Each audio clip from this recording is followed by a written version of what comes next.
होगी, लेकिन बीजेपी बैठक पर बैठक कर रही और मनोज तिवारी कहते हैं कि बेचैनी बेकरारी बहुत जल्द खत्म होगी। एक रिपोर्ट देखें।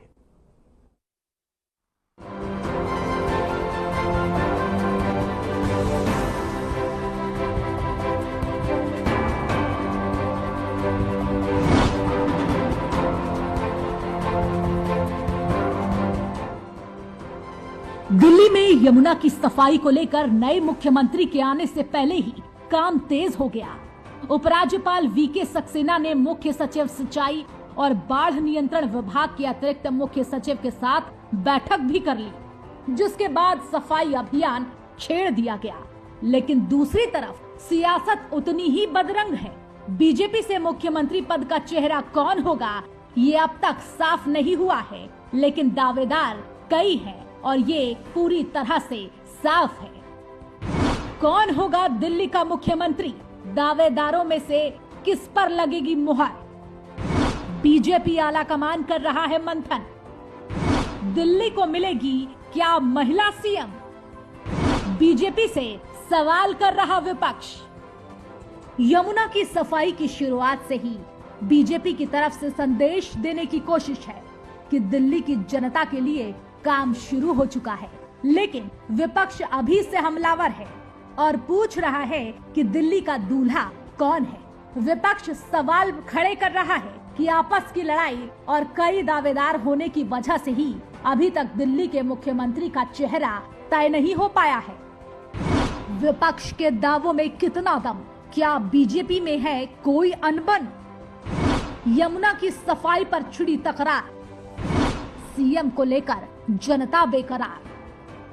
खैर, चुनावी घोषणा के तहत प्रधानमंत्री नरेंद्र मोदी ने यमुना को 3 साल में साफ करने का लक्ष्य रखा है, लेकिन विपक्ष अभी से तंज कसते हुए कहने लगा है कि जो सीएम नहीं तय कर पा रहा, वो दिल्ली का विकास क्या करेगा। बहरहाल ये देखना दिलचस्प होगा कि इस बार दिल्ली का सीएम चेहरा कौन होगा। Bureau report, Aryan TV.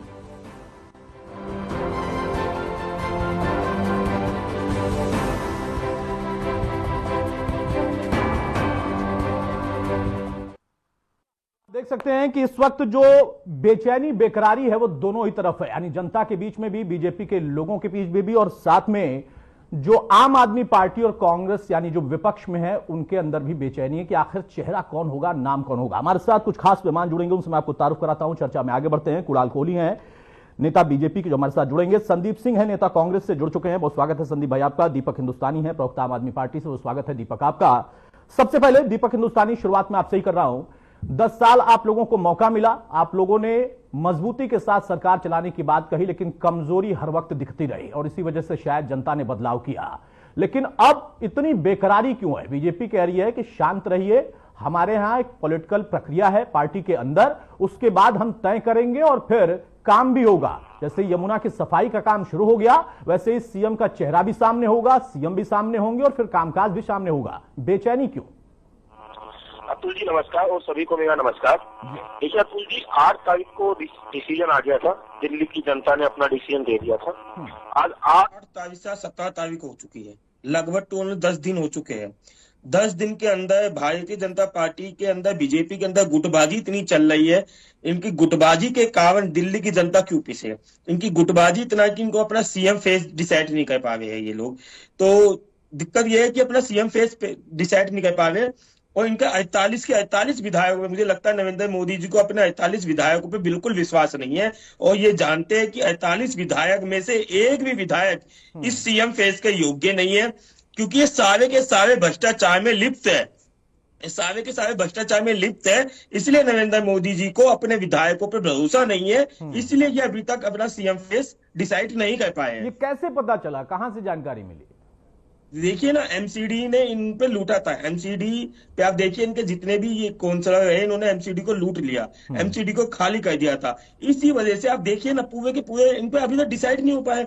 आज 10 दिन लगभग हो चुके हैं। एमसीडी को लूटा था, एमसीडी को खाली कर दिया था, वो एक अलग विषय हो गया। यहां पर सवाल यह है कि आप बड़ा आरोप लगा रहे हैं, कह रहे हैं कि उनके जितने विधायक जीते हैं वो सबने दावा प्रस्तुत कर दिया है जितना मैं और आप खुद भी जानते होंगे, कम से कम बीजेपी एक ऐसी पार्टी है जहां पर हमने देखा यहां पर मध्य प्रदेश की बात कर ले, हरियाणा की बात कर ले, राजस्थान की बात कर ले, जो तय कर दिया गया उसे बड़े बड़े नेता भी खारिज नहीं कर पाए। तो आप ये दावा कैसे कर रहे हैं?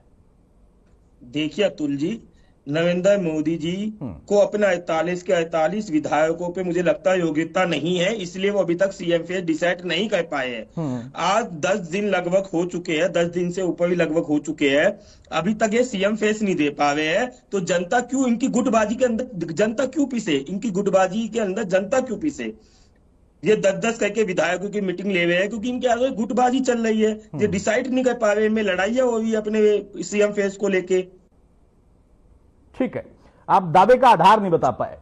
संदीप भाई, आप सहमत हैं क्या जो बात कह रहे हैं यहां पर आम आदमी पार्टी के प्रवक्ताओं कह रहे हैं कि गुटबाजी के चक्कर में असल में सीएम का चेहरा सामने नहीं आ पा रहा है, सच्चाई है क्या?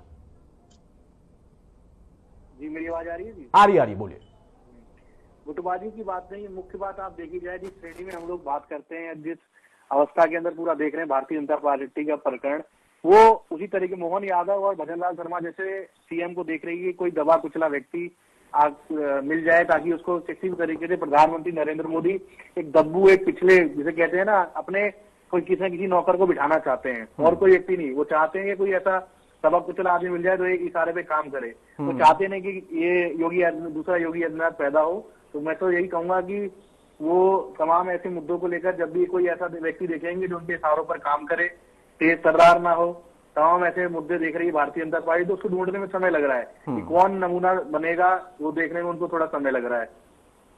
नहीं, ये तो देखिए बड़ा ब्लंट सा आरोप हो गया कि नमूना बनेगा। भाई नमूना, राजनीति में लोग नमूने होते हैं। आपकी पार्टी में अगर कोई, आपकी पार्टी के आलाकमान कोई तय करेगा किसी का नाम, तो एक नमूना होगा। और दूसरी बात अगर योगी कोई दूसरा पैदा ना हो जाए, योगी को वहां की जनता ने दोबारा चुना है भाई, प्रचंड बहुमत से चुना है। प्रधानमंत्री नरेंद्र मोदी को लगता है कि उनको टक्कर देने वाले सिर्फ योगी आदित्यनाथ हैं। अच्छा, नहीं, अभी तक तो कांग्रेस ये दावा कर रही थी कि प्रधानमंत्री को यह लगता है कि उनको टक्कर देने वाले सिर्फ राहुल गांधी हैं। अब आप मान रहे हैं कि नहीं, उनकी पार्टी में भी उनको टक्कर देने वाले हैं? अरे उनकी पार्टी में उनकी सत्ता के लिए सबसे बड़े अगर कोई दावेदार मेरे को लगता है कि अगर भाई उसके बाद मोदी के बाद अगर कोई नाम दोबारा पीएम के लिए आ सकता है तो योगी आदित्यनाथ है। तो मतलब आप मान रहे हैं ना कि अगर पीएम मोदी हटते हैं तो फिर अगले पीएम योगी बनेंगे, ना कि कांग्रेस के राहुल गांधी बनेंगे? चेहरा तो प्रधानमंत्री मोदी के बाद योगी होंगे, बाकी लड़ाई तो राहुल गांधी से ही है। अच्छा, राहुल गांधी से लड़ाई है, ठीक है। अब यहां पर इन सारी चीजों के बीच में अगर मनोज तिवारी के बयान को देखें, उनकी बैठकों का दौर हम देखें, आम जनता की भी रायशुमारी बहुत इंपॉर्टेंट होती है। वहां पर अलग अलग समर्थक भी होते हैं, कोई प्रवेश वर्मा का है, कोई रेखा गुप्ता का है, कोई किसी के लिए बात कर रहा है, कोई बांसुरी स्वराज की बात कर रहा है। आपको लगता है कि शायद इसके वजह से थोड़ी सी प्रक्रिया लंबी चल रही है? बीजेपी बार बार कह रही है कि तय समय पर सब कुछ हो जाएगा, या अगर ये लंबी प्रक्रिया चल रही है तो इसका खामियाजा भुगतना पड़ रहा है दिल्ली की जनता को, क्योंकि काम तो शुरू हो गया।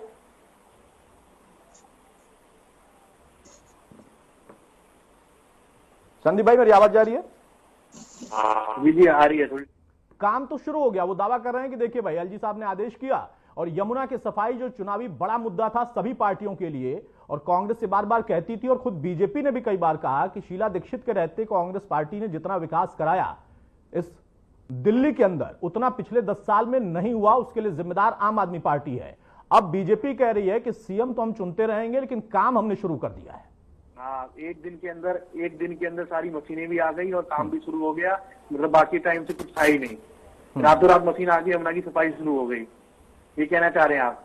नहीं, मैं नहीं कह रहा हूं, ये बीजेपी कह रही है। बीजेपी तो कह रही है, बीजेपी और एक तमाम जो इतने इनके एंकर हैं या इनके जो प्रवक्ता हैं वो सीधा सीधा ये कह रहे हैं कि अब तुरंत आए और तुरंत काम शुरू हो गया। लेकिन अब मुख्यमंत्री चेहरा नहीं बता रहे हैं कौन है, उसका उजागर। तो मतलब आप ये मान रहे हैं कि अगर मशीनरी आई भी है, अगर मान लिया जाए, हम सब लोग तीनों लोग मिलकर मान ले कि हाँ मशीनरी आई भी है, तो मशीनरी अभी नहीं आई है, पहले से थी? मशीनरी तो पहले से थी। मशीनरी तो यमुना साफ क्यों नहीं हो रही थी? क्या आम आदमी पार्टी साफ नहीं करा रही थी, उस मशीन का इस्तेमाल नहीं कर रही थी? वो तो एलजी की और आम आदमी पार्टी की क्या आपस में बहसबाजी लगातार चलती रही, वो अपना उनका विषय है। लेकिन आप देखिए, ये मशीन का आविष्कार तो आज तुरंत भारतीय जनता पार्टी की सरकार आने से ही। नहीं, बिल्कुल मैं सहमत हूं कि तुरंत आविष्कार भी नहीं हो सकता और तुरंत आनंद फानन में 10 दिन में अगर आप सीएम चेहरा नहीं ढूंढ सकते हैं तो इतनी भारी भरकम मशीनें भी नहीं ला सकते हैं। लेकिन इस्तेमाल क्यों नहीं हो रहा था, ये मेरा व्यवहारिक सवाल था। इसका जवाब आम आदमी पार्टी के प्रवक्ता देंगे। हिंदुस्तानी साहब ज्यादा बेहतर है। सुन लिया हिंदुस्तानी साहब, आप लोगों पर भी उतना सवाल है। जितने बेकरार आप सीएम के चेहरे को लेकर हैं, उतना बेकरार अगर काम को लेकर होते तो शायद 10 साल के बाद फिर से आपको मौका मिलता। हेलो अतुल जी, आवाज आ रही है आपको? आ रही, बोलिए। अतुल जी आवाज आ रही है? बोलिए बोलिए हिंदुस्तानी साहब, बोलिए। देखिए अतुल जी, बड़ा हास्यमक है। ये बीजेपी वाले पहले तय करे कि 8 तारीख के बाद सरकार कौन चला रहा है। जब दिल्ली के जगह जगह पे बड़े बड़े पावर कट लगे, 6 से 7 घंटे के पावर कट लगे, चाहे उत्तम नगर ले लो, संत बिहार ले लो, बादली ले लो, कृष्णा नगर ले लो, जगह जगह पे बड़े बड़े पावर कट लगे। तब वह वो बोलते अभी तो आम आदमी पार्टी का सीएम है, अभी तक तो आतिशी जी है, अभी तो आम आदमी पार्टी चला रहा है। अब एलजी साहब, जब जमुना की सफाई की बात आई तो अब एलजी साहब ट्वीट कर रहे हैं कि हमारा तो सीएम भी नहीं बनाया, हमने सफाई भी स्टार्ट कर दी। तो पहले बीजेपी तय करे कि वो क्या कह रहे हैं। तो इसका मतलब वो मानते हैं कि सरकार वो चला रहे हैं, एलजी साहब सरकार चला रहे हैं, और वो बिजली डिपार्टमेंट में बिल्कुल फैल रहे हैं। दिल्ली में 10 साल से कभी पावर कट नहीं लगे थे इतने लंबे लंबे, जो बीजेपी की सरकार आते ही पावर कट लगने लग गए। इसका मतलब एलजी साहब ये मानते हैं। तो इन सारी चीजों के बीच में एक राजनीतिक आरोप प्रत्यारोप की बात तो होती है, सभी पार्टियां एक दूसरे पर करती हैं, बीजेपी भी पीछे नहीं है, आप लोग भी पीछे अतुल जी, नहीं ये है। तो आप दिल्ली के किसी भी, अतुल जी 10 सेकंड, अतुल जी 10 सेकंड, कैसा होगा? अतुल जी 10 सेकंड, हाँ मैं ये सवाल, अतुल जी 10 सेकंड, हाँ बोलिए 10 सेकंड। मैं ये कहना चाहूंगा अतुल जी आपसे, दिल्ली की किसी भी नागरिक को, आम व्यक्ति को पकड़ के आप पूछ लीजिए, 10 साल से पावर कट नहीं लगे थे दिल्ली के अंदर, इन्वेटर की जरूरत नहीं थी, दिल्ली वाले भूल गए थे इन्वेटर क्या होता है, जनरेटर क्या होता है। आज फिर से दिल्ली वालों को इन्वेटर खरीदने में मजबूर कर रही है बीजेपी सरकार। नहीं, मैं आपकी बात से सहमत हूं, लेकिन फिर मैं कांग्रेस पार्टी के आरोप और बीजेपी के आरोप से भी सहमत हूं कि इन्वर्टर तो आपने हो गया कि इन्वर्टर की किसी को याद नहीं रहा। अतुल जी आपकी आवाज बड़ी विवेक हो रही है सर, आपकी आवाज क्लियर नहीं आ रही है। हाँ मैं ये कह रहा हूं सर कि अगर मैं आपके आरोपों को सही भी मान लूं तो बाकी जो आरोप है ना कांग्रेस या बीजेपी के रहे, वो कहते हैं कि 10 साल में आपने हो सकता है बिजली दे दी हो, लेकिन बाकी कुछ भी नहीं हुआ दिल्ली में, ना तो सड़कें बनी, ना इंफ्रास्ट्रक्चर का कोई डेवलपमेंट हुआ, जिसे आपने स्वीकारा भी। 2-3 तो आपके वादे थे, जिसमें यमुना से लेकर 2-3 और वादे थे जिसको आपने स्वीकारा चुनाव से पहले कि हम नहीं पूरा कर पाए। मैं उसका जवाब दे देता हूँ। हमारे मुख्यमंत्री जी ने भी माना इस बात का, जमुना की आगे बात हुई थी तो हमने माना कि हाँ जी जमुना में हम विफल रहे थे, पर वो किस लिए रहे थे कि 2 साल से कोविड था, उसके बाद जैसे आम आदमी पार्टी को मिलकर तंग किया गया, आपने देखा हमारे बड़े बड़े नेताओं को जेल में डाला गया, किस प्रकार से आम आदमी पार्टी को खत्म करने की साजिश की गई। उसके बावजूद भी हमें दिल्ली की जनता ने इतना प्यार दिया है, हमें 44% वोट दी है। इसका मतलब दिल्ली के दिलों में अभी भी अरविंद केजरीवाल है, वो हमें विपक्ष का भूमिका दी है दिल्ली के लोगों ने। हम मजबूत विपक्ष निभाएंगे, मजबूत विपक्ष की भूमिका निभाएंगे, दिल्ली के लोगों की हक की आवाज उठाते रहेंगे। हम तो ये चाहे बीजेपी जल्दी अपना मुख्यमंत्री चेहरा बनाया, जैसे बीजेपी ने कहा था 8 मार्च तक पहली कैबिनेट में बीजेपी हर दिल्ली की हर महिला को 2500 रुपए का अकाउंट में दे देगी। हमारा वो काम है कि बीजेपी अपना वादा पूरा करे। बीजेपी ने कहा था कि 500 रुपए सिलेंडर वो दिल्ली के अंदर दे देगी, तो हम चाहेंगे कि बीजेपी अपना वादा पूरा करे। तो हमारा विपक्ष का काम है, हम विपक्ष की भूमिका अच्छे से निभाएंगे। बिल्कुल, ये आपकी जिम्मेदारी भी है, सिर्फ भूमिका निभाने की जिम्मेदारी नहीं है, बल्कि आपका संवैधानिक जिम्मेदारी है, आपको लोकतांत्रिक जिम्मेदारी है। जब आप विपक्ष में हैं तो विपक्ष की भूमिका निभाना ही पड़ेगा। और अच्छी बात है, मैं तो उसको देखकर खुश हूं कि आपके प्रवक्ता सुबह से ही मैं देख रहा हूं कि लगातार बैक टू बैक उनकी प्रेस कॉन्फ्रेंस चल रही है, मुद्दे वही हैं लेकिन वो गिनाए जा रहे हैं लूप पे रखकर बार बार। और ये तब तक एहसास होना चाहिए उस पार्टी को जो कि सत्ता में बैठ गई है, जिसने वादा किया था कि इस तारीख तक हमारी कैबिनेट हो जाएगी पहले, और जो वादे किए हैं उन वादों की शुरुआत हो जाएगी कि उन पर काम हमने करना शुरू कर दिया। यमुना को लेकर तो तस्वीर आ गई, लेकिन अभी सीएम चेहरा कौन होगा उसके बारे में सुगबुगाहट भी नहीं है। संदीप भाई, जैसा आपने बहुत ही व्यंग्यात्मक तरीके से कहा कि उत्तर प्रदेश का जिक्र कर लीजिए, योगी साहब का, मोदी साहब को डर है कि कोई बड़ा चेहरा ना आ जाए, कोई ऐसा दावेदार ना आ जाए। आपको लगता है कि हां दिल्ली जो कि संपूर्ण राज्य भी नहीं, वहां पर अगर कोई ऐसा कद आ भी गया जो कि पार्टी आला कमान तय करेगी तभी आएगा, और वो इतनी बड़ी कदकाठी का बन जाएगा कि उससे मोदी को डर होगा या अमित शाह को डर होगा, या ये सिर्फ कयासबाजी है? देखिए, किसी को भी आगे ना बढ़ने देना प्रधानमंत्री नरेंद्र मोदी की और पूरी भारतीय जनता पार्टी के जो मुखिया हैं अमित शाह और पूरी इन दोनों की रणनीति है कि भाई किसी भी व्यक्ति को या कोई भी बड़ा नेता आगे ना बढ़ पाए। आप देखिए, अगर बीजेपी की राजनीति के हिसाब से मैं मानूं, कपिल मिश्रा दिल्ली दंगों का आरोपी, उसको क्यों नहीं बनाती? तो बीजेपी की राजनीति का हिस्सा है कपिल मिश्रा। परवेश वर्मा जो कहता है कि मुसलमानों के यहाँ से सब्जी वगैरह नहीं खरीदना चाहिए, उसको क्यों नहीं बनाती? समझ रहे, बनाना होता तब तक बना देती। तमाम ऐसे नफरती नेता भारतीय जनता पार्टी के अंदर हैं जो बीजेपी की राजनीति के अंदर बिल्कुल फिट बैठते हैं। ऐसे लोगों को नहीं बनाया जाएगा, क्योंकि ऐसे लोगों की जो राजनीति है वो इनके बड़े लोगों की राजनीति पर हावी हो जाती है। तो भारतीय जनता पार्टी एक दब्बू व्यक्ति ढूंढ रही है जो प्रधानमंत्री नरेंद्र मोदी का गुलाम बन के रहे, जैसे भजनलाल शर्मा और मोहन यादव। तो नफरती बाजार। चलिए, फोगाट साहब हमारे साथ बीजेपी की तरफ से फोन लाइन पर जुड़े हैं बहुत देर के बाद। जैसे सीएम का चेहरा इनका देरी से भी आ रहा है, वैसे इनको जोड़ने में भी थोड़ी देरी होगी, उसके लिए मैं दर्शकों से आप लोगों से भी माफी चाहूंगा। लेकिन फोगाट साहब बड़े धारदार वार हो रहे हैं। कांग्रेस कह रही है कि नमूना ढूंढ रहे हैं, कांग्रेस कह रही है कि दब्बू व्यक्ति ढूंढ रहे हैं। आम आदमी पार्टी इतनी बेचैन है, वो जानने को एकदम बेताब है।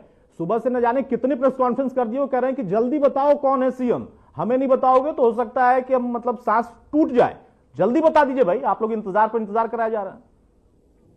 जी जी अतुल जी, आपको और मेरे चैनल के सभी दर्शकों को नमस्कार।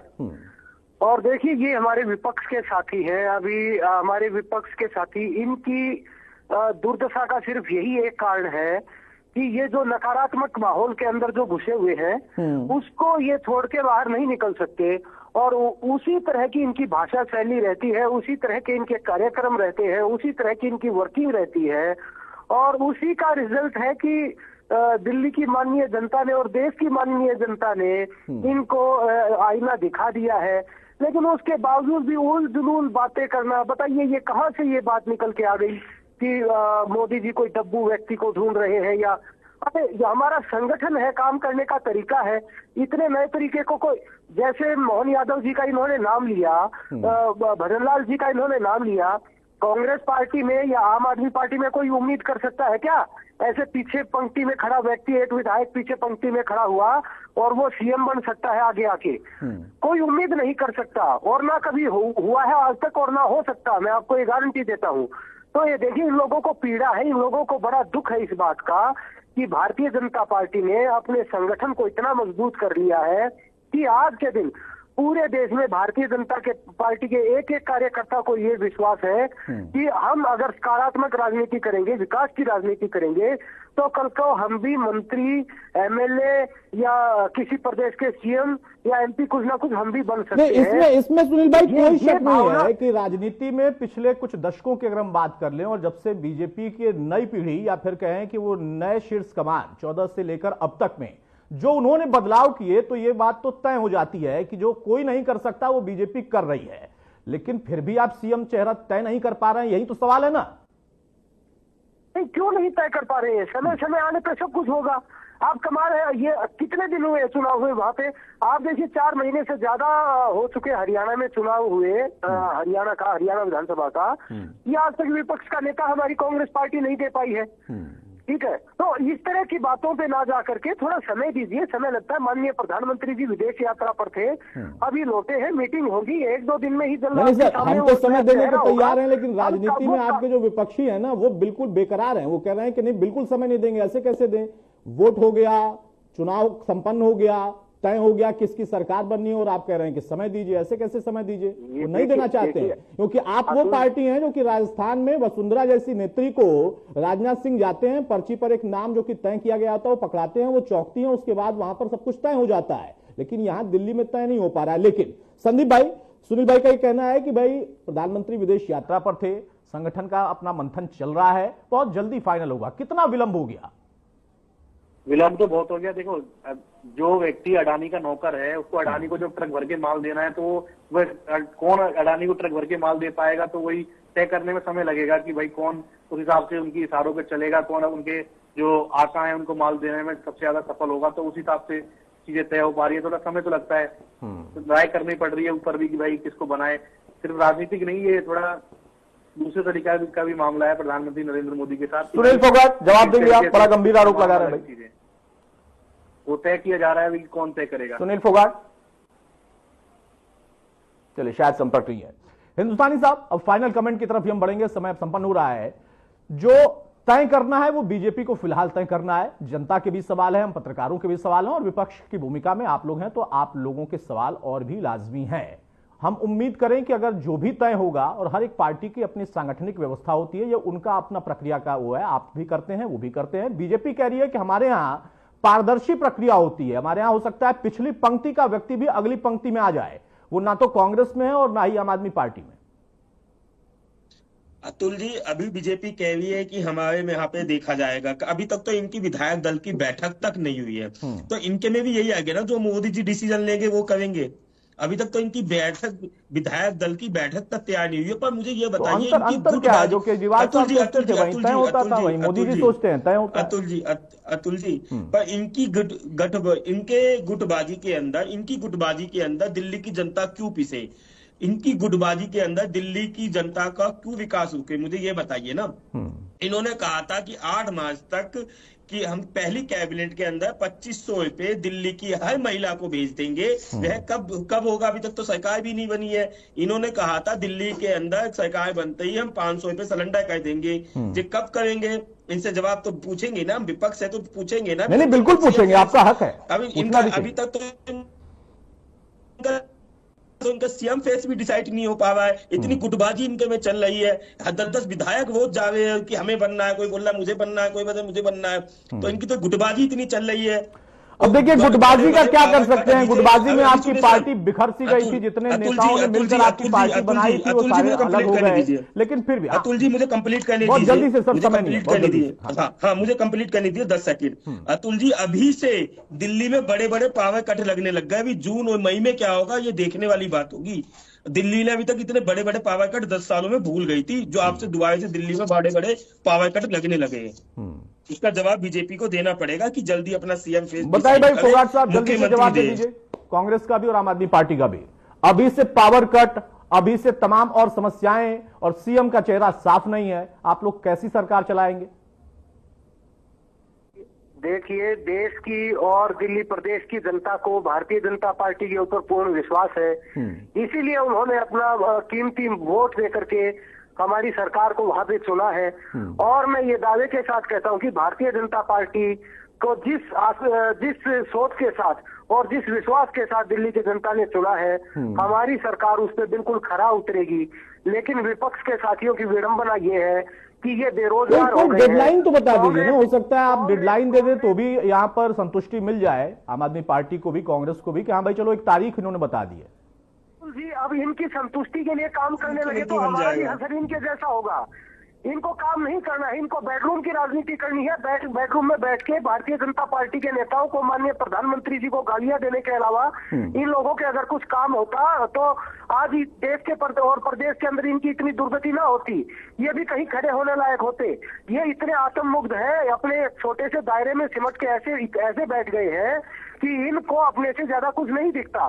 शब्दों की मर्यादा भी ये लोग भूलते जा रहे हैं। इतना इनका दिवालियापन निकल चुका है, इनकी मानसिक सोच इतनी गिर चुकी है कि विरोध करने के चक्कर में पद की गरिमा को भी भूल जाते हैं। ये भूल जाते हैं कि माननीय नरेंद्र मोदी जी देश के प्रधानमंत्री है, उनके लिए किस तरह के छोटे शब्दों का प्रयोग करते हैं। देश की जनता इन सारी चीजों को सुनती है, देखती है, तभी अपना निर्णय बनाती है कि जिस प्रकार। देखिए, इसमें कोई शक नहीं है कि बीजेपी ने लंबे समय के बाद दिल्ली में वापसी की, अपनी मेहनत से, अपनी रणनीति से वापसी की। लेकिन अब फिलहाल सीएम के चेहरे को लेकर एक बार फिर से विपक्ष हमलावर जरूर है, लेकिन जितनी प्रक्रियाओं को अपनाने वाली बीजेपी पार्टी को हमने जाना है वो अपनी प्रक्रिया के हिसाब से ही नाम तय करेगी। बहुत शुक्रिया फोगाट साहब आपका, हिंदुस्तानी साहब का और संदीप भाई आपका।